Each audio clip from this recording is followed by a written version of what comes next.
Do you think she wears an earpiece? I wouldn't be surprised. There's actually a certain gift that she has because you listen to her talk and you're 100, 200 words into it, you're 500 words into it, and you're like, what the hell did she just say? She didn't say anything. Right. The morning that he was shot in Butler, PA, was the first time that he and I ever talked about it. He basically said, well, I think I'm probably going to pick you. And so why don't you come up with me and we'll just do the announcement in Butler, Pennsylvania.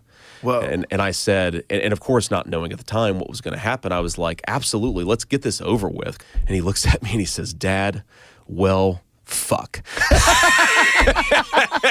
And like 12 people instantly turn around and look at me. And it's like, oh, Senator Vance, your son has such colorful language. And I'm like, oh my God, I'm such a terrible father. If they had not done what they did, Donald Trump would have won another term as President of the United States. Joe Rogan just interviewed vice presidential candidate JD Vance. Now this comes a few days after he interviewed Donald Trump, where that video is sitting at like 40-something million views now.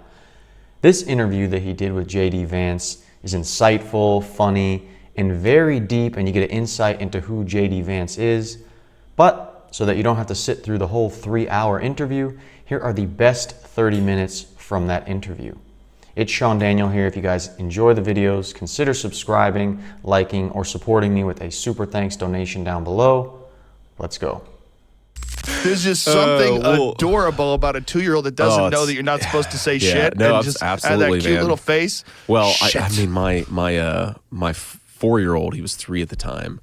We were going, because, we live in Cincinnati, but then I'm a senator, so we spent a lot of time in Washington, and I was taking my 4-year-old solo, he was 3 at the time, on this trip, and we're on like a Delta flight. We're in the back. I'm kind of wondering, because, I've got bedhead, and I'm thinking to myself, do any of these people know that I'm a senator? Because I look like shit right now.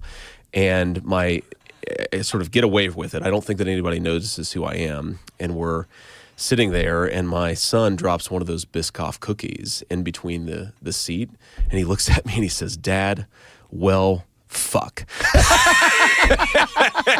And like 12 people instantly turn around and look at me. And it's like, oh, Senator Vance, your son has such colorful language. And I'm like, oh my God, I'm such a terrible father. And these people are all judging me. Yeah. But it's, but you're right. It's so cute. It's adorable. It's so funny. But yeah, I got to do a little bit better about that because they're going to start judging me. People need to relax. Little bad words really every now and then. It's good for you. Yeah. I think it's good for you. I think it gets a little steam out. I agree. Now this is surprising to see because JD is so polished when he's in interviews, when he's speaking. He has amazing vocabulary and his articulation skills are amazing. To know that he lets loose with his kids and he's cursing and they kind of follow his example with that. What is it like running for vice president of the United States? How crazy is this experience? It's pretty weird. It's pretty weird. I was just telling you this earlier, but the first time that I've been in a public spot without Secret Service in the room is right now. So I'm like looking around for these guys because I'm used to just having them. It's 3 months, right? So he asked me the Monday of the RNC convention, which I think was June 15th. And I really didn't know that morning. I thought that he was probably going to pick me, but I didn't know for sure. Probably 60-40, basically. And so I had no idea. I get the call around 1 o'clock at Milwaukee time at the RNC convention. I'm hanging out with my kid. Another one of my kids is in the other room asleep because, our kids are young, so they nap still. And he makes this call, and he's like, hey, do you want to be my vice president? I was like, oh. Was it literally just like that? Well, actually, what happened is I get a text message from a staff member on his team that says you just missed a very important phone call. And I don't know, because there's so much inbound traffic that I think it just went straight to voicemail. So I call him back and I'm like, hey, sir, what's going on? He said, JD, you just missed a very important phone call. I'm going to have to pick somebody else now.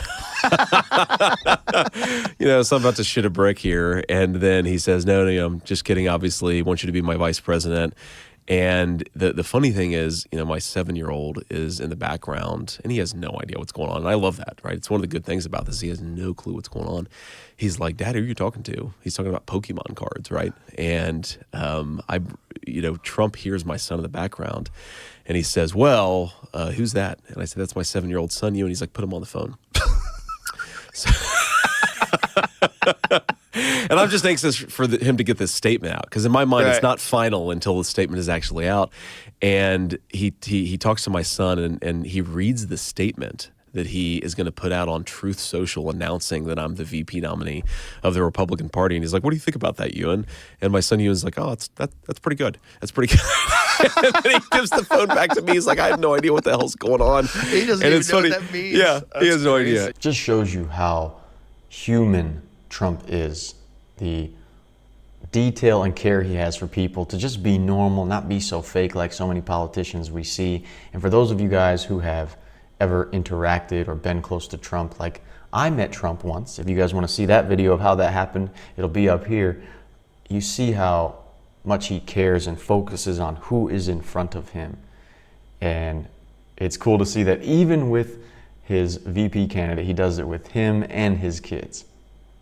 Did you have presidential aspirations before all this? Is this something that you had considered about the future? Was it like, how did you approach this? Yeah, I mean, it's one of these things when you're elected to the Senate, and I'm a pretty young guy. I think I'm the second youngest United States senator right now.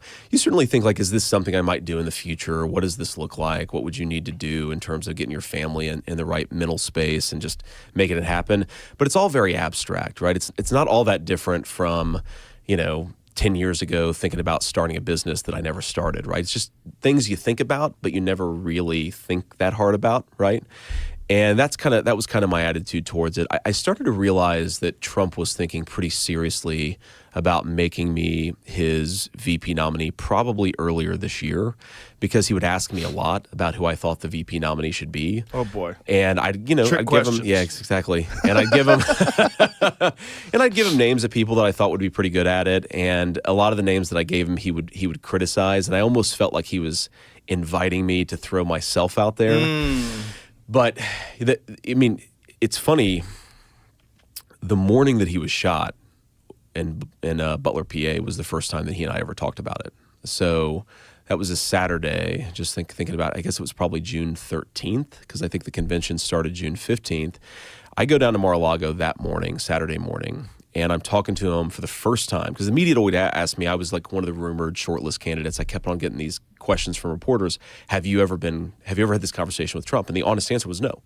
Well, Saturday morning that changed, because I go down there and he's like, what do you think? Why should I choose you? Why should I not choose these other guys? Like, we just had a conversation. Who else was in the running? I don't really know, actually. Don't lie.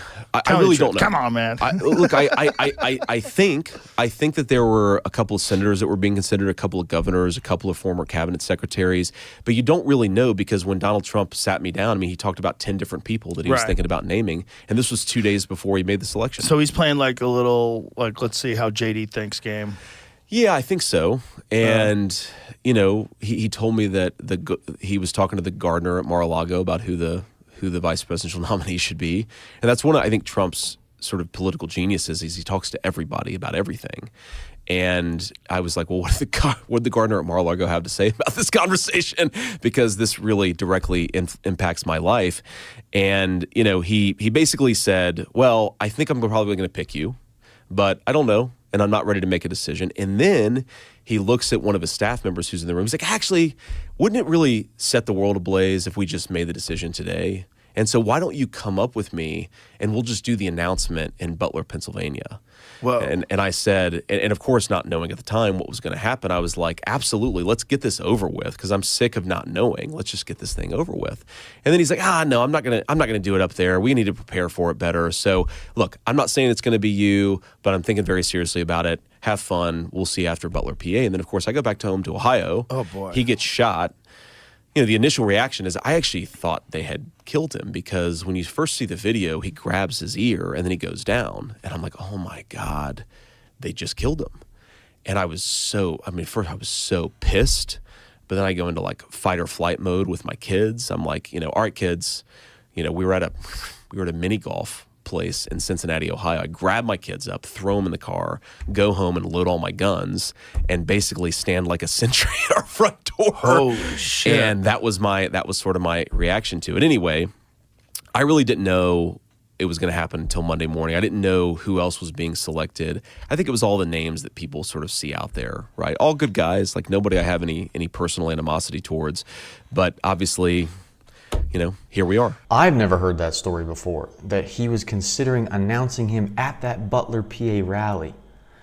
It's amazing to look back in hindsight that he could have been in the midst of that. And then it's something that we forget, I think, the real human impact of these events and these attacks and the pressure on these politicians, because we forget that they are human. He said he went home, he grabbed his guns, and he was standing up front at the front door to make sure his kids and his home was protected, because he wasn't under Secret Service protection at that time. He was after that. But man, that is scary to think about. If he thought Trump was gone, man, what are they going to do to me? I've been in the conversation. But the amount of dishonesty in the American media really is off the charts. It is, but also with Joe Biden, I think at this point in time, he's literally that crazy guy on the porch yelling at the neighbors. I mean, no one thinks he's there, which is also one of the fascinating things when they asked her, when did you know that he was mentally impaired and why didn't you talk about it earlier? And there's this, Joe Biden has always done the amazing work that Joe Biden does. It's just like this long, where are you going? Yeah. You want to get the lights that they use with the air traffic controller, like, come this way. Yeah, come this way. Like, help her out.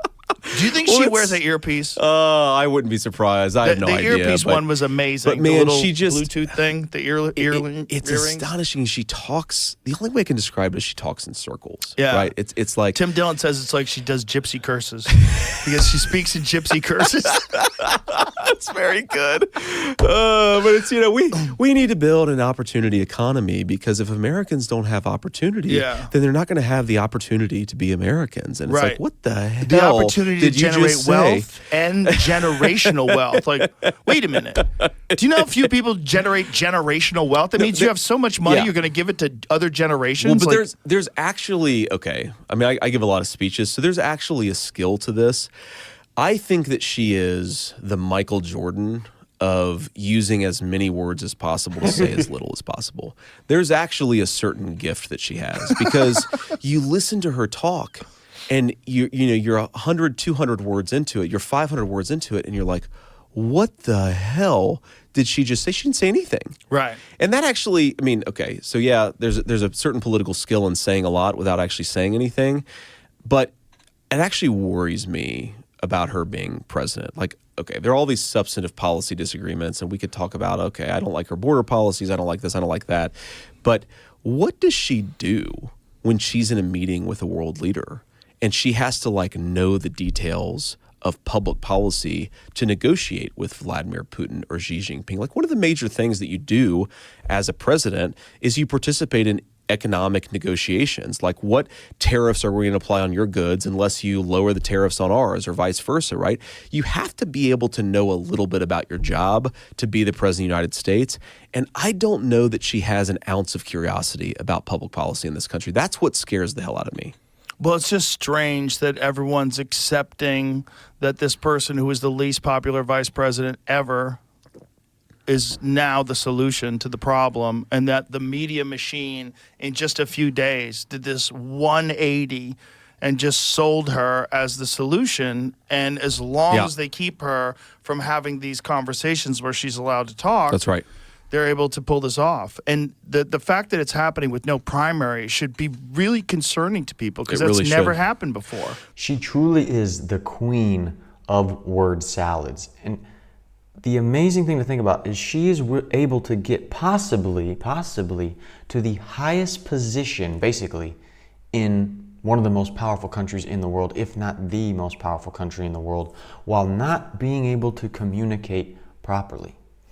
How people perceive your intelligence, your aptitude, is by your ability to communicate. When someone communicates terribly, we think they're dumb or illiterate or really inarticulate as well. And when someone's an amazing communicator like JD Vance, you think, wow, that is a bright guy. So how is she supposed to demonstrate strength among other world leaders if she has an issue with presenting herself as intelligent and wise because she has problems communicating clearly? Fox News, number one, if you look at Fox News' viewership compared to NBC's, it just NBC dwarfs it. But more importantly in some ways is Fox News, which I do think is very important, But yeah, they have a right of center bias, certainly. I will admit that. But if you look at how much Fox News is covering the left fairly versus the right, it's much more balanced than like an NBC, right? Like NBC would never have an interview with Donald J. Trump where the journalist is asking tough questions, but is like sitting down and broadcasting Donald Trump for an hour. Fox News would do that for Kamala Harris, and they did do that for Kamala Harris, and there's a real difference there. Well, there's also like the way Brett Breyer interviewed Bear. How do you say Brett his name? Baer. Bear. Yeah. The way he interviewed Kamala Harris is very similar to the way he interviewed Donald Trump. Exactly. Exactly. And nobody accused him of doing anything sneaky then. No. Or no one was even angry at him then. Well, because the expectation is that you're going to interrupt and you're going to fact check and you're going to try to actually do the job of an interviewer. But the expectation is that if you touch Kamala with anything other than kid gloves, you're not allowed to do that. But I think most people are upset. It's one of the reasons why the movement is so, the movement towards Trump, they're so enthusiastic. They're so energetic. Yeah, absolutely. It's because they do realize that there's this imbalance and they don't like it. And they think that the only way this is going to get fixed is someone who's a complete outsider. And you can't be more outsider than a guy who they're literally turning the judicial system against him. They're literally trying to prosecute him like a banana republic. And they're doing it over and over and over again. And they're speaking about it openly. We're going to put him in jail. We're going to lock him up. And that way we're going to keep him from being in the office. Well, then, I use this analogy a couple times publicly. But so what's interesting to me about toddlers, and, I've talked with Tucker Carlson about this. Toddlers lie in a way that's very different from how everybody else lies. Right. So like if you're telling a lie, normally, hey, did you do that thing? You would say, no, somebody else did it, or they kind of qualify it a little bit. Let me give you an example. My 4-year-old, I'm a big baker, probably surprised by that, but I'm a big baker. And my 4-year-old and I are making an Oreo cake a few weeks ago. And my 4-year-old is helping me. He likes to help me out a lot when I bake. And I go to the bathroom, and the Oreos that we're supposed to put in the Oreo cake, like crumble them up and put them in the cake, like half of them are gone when I get back. And I'm like, buddy, what happened to the Oreos? And he looks at me, and without a hint of irony or shame, he says, I didn't eat the Oreos, you did. Right? So that's the way that Kamala Harris lies, is I didn't eat the Oreos, you did. Not only does she actively brag, and has her administration actively bragged about trying to arrest her political opponents, she will go out and say that if Donald Trump is the president, he's going to arrest his political opponents, even though he already was president and he didn't do that. Did you see she went on Shannon Sharp and said that he's going to take away your Second Amendment rights? It's crazy. The person who literally wants to confiscate firearms, Kamala Harris, is saying that Donald Trump wants to take away your Second Amendment rights. Whatever the left says that you are, or they say Trump is, they actually are. That he's prosecuting his political opponents, that's what they did to him. That he wants to control things and be a fascist, that's how they are. Remember how they were during COVID? Putting all these restrictions in those Democrat states. Saying that he wants to politicize the border. Actually, they do. They want to maximize getting extra votes and support and lowering the labor wage to lower labor inflation. Trump is just trying to protect the border to protect American citizens. She just blatantly lies, and she does what she is told to do and says what she's told to say. And a lot of times, whatever she says about Trump is what actually she is. Well, it's also part of the process where you identify people's flaws, you figure out what they're good at, what they're bad at. Like the primary is actually a grueling process. How you handle pressure. Right? And we don't really know how she's handled pressure because she's only done it for a little while. And if you just look at Donald Trump's public schedule, JD Vance's public schedule versus Kamala Harris, dude, it is striking how little she does. There was an interview that she did. I think it's the only really tough interview she's done with Brett Baer of Fox News. I believe that she had a clear calendar for 2 days before she did this interview. So they're just prepping her? Just prepping her. But, how can you actually, that's not pressure. If you could just take 2 days off for one single interview, that's not pressure. And also just little things. I mean, look, there's this story out there. To be clear, I have no idea if it's true, but there's a woman who has gone on the record and said that Doug Emhoff, Kamala Harris's husband, smacked her in the face in France. Okay, that's been reported on the media. I'm sure you guys can find it if you want to. Okay, again, maybe it's not true, maybe it is true, but these things take time to actually figure out and investigate. And here's the thing. You know this, I know this, most people know this. If you are a domestic abuser, that usually doesn't stop with one person. Like most domestic abusers are serial domestic abusers. Is it in the public interest to do some investigation about whether the White House, the president, could be sharing the White House with the person who is engaged in domestic abuse? That is in the public interest to know. Not only is the American media not that interested in it, but most importantly, you don't have the time to really investigate some of these accusations. Meanwhile, every time somebody says anything about Donald Trump without an ounce of evidence, the American media picks it up and runs with it and makes an entire news cycle, totally incurious about what's going on with Kamala Harris. There is no way she could keep up with the same schedule that let alone Trump has, and Trump's like 78 years old, or JD Vance, who's actually younger than Kamala Harris, I believe. But when you do look at her schedule, she takes these times and breaks, especially the break she took a few weeks ago or a week ago, only a few weeks out from the election. Okay, maybe she was just exhausted because it is a grueling schedule, but to take such a break before a tough combative interview, there's no way she can handle hard negotiations with tough world leaders. One of the things that Kamala Harris has said was that there was a bill that could have fixed the border problem, but that Donald Trump did not want it to take place because he wanted to keep this as a political talking point. Totally dishonest. Totally dishonest. What was the bill? Okay, here was the bill. What happened is, okay, let me talk about what the bill does first of all. Okay. Number one is it sets a maximum cap on the number of illegal immigrants that we can have before the border shuts down. That maximum cap is 2 million illegal aliens per year. It's like 1.85 million to be more precise. That's number one it did. Number two, it codified what's called catch and release, where a person comes into our country, they're an illegal immigrant, but they say, no, I'm not an illegal immigrant, I'm an asylum seeker. And so their claim for asylum gets adjudicated, but because there's a backlog, because we have so many, their claim isn't going to be adjudicated for 15 years. So rather than having that person wait in Mexico, we give them a work permit, and we give them legal status, and we let them come into the United States of America. That's called catch and release. Donald Trump's policy was you have to wait in Mexico. We're not going to catch you and then release you into the country for 15 years. It codified that. In other words, even if Donald Trump became president, and this was why he really hated it, is that he would not be able to undo catch and release if he won the election. It would be codified into American law. Third thing that it did, nothing on the border wall, nothing on an immigration system called parole, which is supposed to be a case-by-case, you grant parole to people who are fleeing tyranny.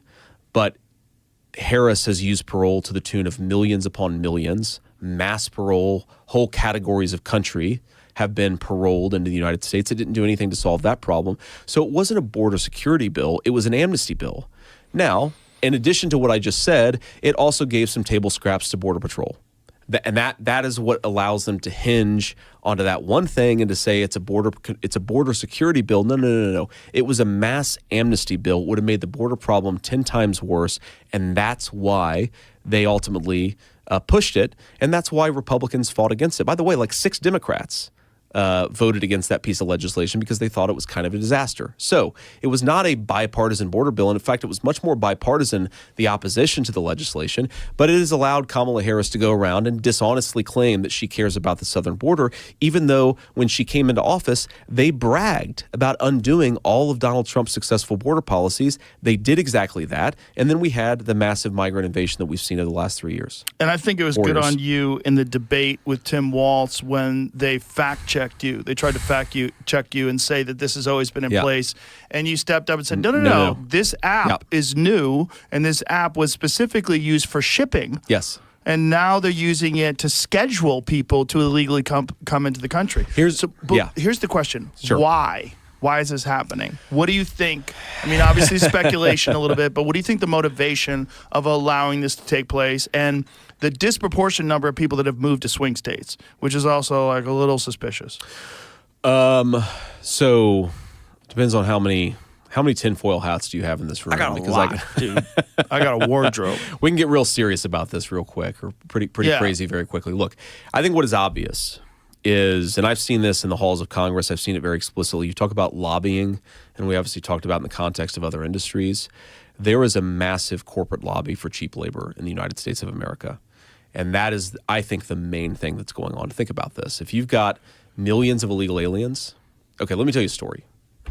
In 2017, 2018, when I was in the private sector, I was at a business conference dinner, and I was seated next to the CEO of one of the largest hotel chains in America. This is, I think, probably 2018.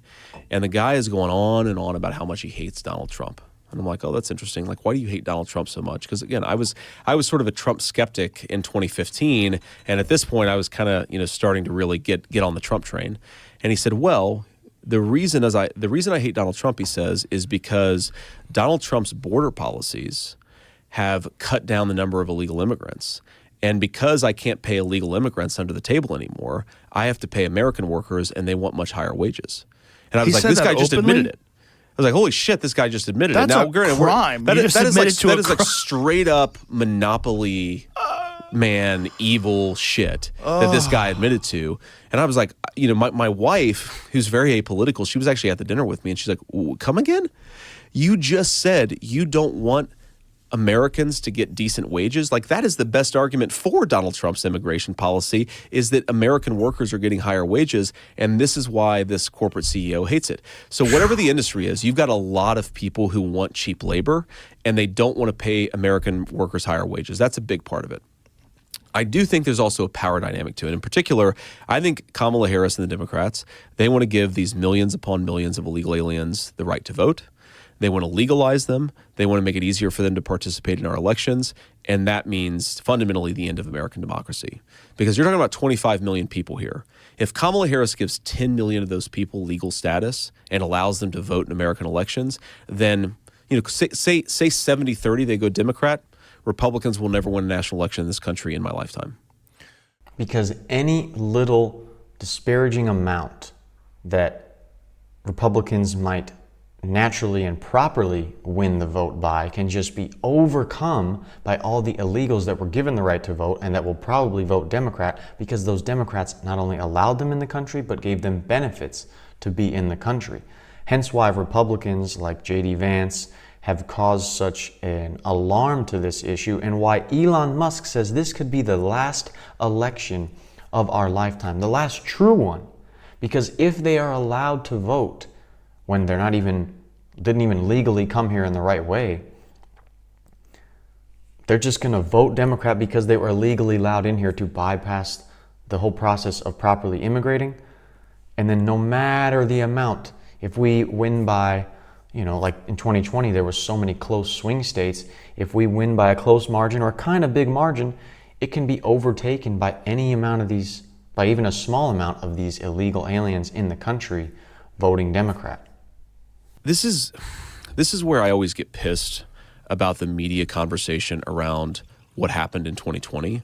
Is what they'll do is they'll sort of find the craziest conspiracy theory about what happened in 2020. They'll debunk it and say, oh, look, this shows that nothing bad happened in 2020. There's a nonpartisan organization that actually looked at what would have happened to Americans' votes if they had just known the truth about the fact that Joe Biden fundamentally had traded his political influence for money. Like, that's what it was. It's an old-fashioned American corruption story. I will give you access to powerful people in exchange for money, right? That was the true scandal of the Hunter Biden laptop. Again, it wasn't Hunter Biden doing cocaine with a stripper. That was the fun part. You can say that. I have an election to win.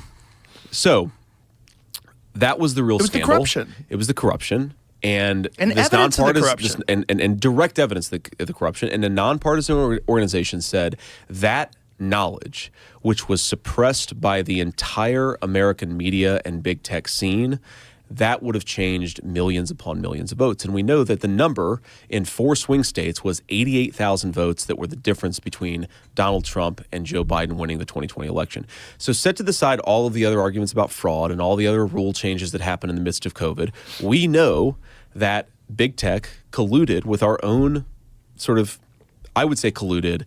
the one thing I'll say about Zuckerberg is, and I don't know him super well. I've never had a problem with him, but I do wonder if it's a convenient excuse. I don't doubt that the FBI said, hey, this is Russian disinformation, but these companies still have to take some agency over this too, right? So I think it was both the corruption of the FBI and the intelligence services, but also the big technology companies themselves. Both of them are at blame. And I think fundamentally, if they had not done what they did, Donald Trump would have won another term as president of the United States. You're never going to be able to convince me that if millions upon millions of swing voters knew the evidence of Joe Biden's corruption and it was staring them in the face, that we would not have been able to pull that one out.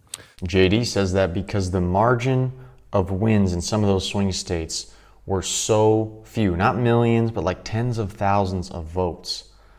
And that's why it's so good now that the information cannot be so coddled and held down, because we have Elon Musk owning X and allowing free speech, really, even allowing community notes, which sometimes goes against certain Republicans. They're like, oh man, but most of the time it goes against the liberals, and allows people to have access to the true information with sources and not just have the information be monopolized by these big media companies and the tech companies, so that we can know who to vote for and what is out there. Right. Which shows you the crazy. corruption of science is that we're actually not publishing studies that suggest that gender transition craziness has reached the boiling point. I mean, you know, you have kids. I have a 4-year-old and a 2-year-old. Every single day, my 4-year-old or 2-year-old will come to me and say something that is batshit insane because they're 4 and 2. Yeah. Like my 4-year-old will come and say, "Daddy, I'm a dinosaur." Right? I'm going to take him to like the dinosaur transition clinic and Right. put scales on him. And Well, the other thing is, like, no, if you this is were crazy. encouraging them, and some parents, it's just I'm just going to say it, even though it sounds gross, they want their kid to be a part of the LGBTQ thing because it looks like a flag of virtue that they can post in their front lawn. Oh, look, we have a queer child. Like, oh, you're amazing. There's a weird thing about it with some of these nutty parents where you could imagine them there has to be some reason why this enormous percentage of Hollywood kids are trans. Like, how many celebrities have trans kids? It's new. It's not a thing that was going on just a few. It was rare in the past. It becomes a social signifier for a Yes. lot of parents, and we have to be honest about that fact. And if you look at where the gender craziness is the most common, it's most common among upper middle class to lower middle class white progressives. 100%. Now, you could believe, okay, that there's just like something genetic going on in the mind of a wealthy white progressive, or you could believe that this is a cultural trend that we should be questioning a lot more than we are right now. And unfortunately, I mean, here's one thing that I really worry about is, okay, think about the incentives. People are very good at rationalizing things.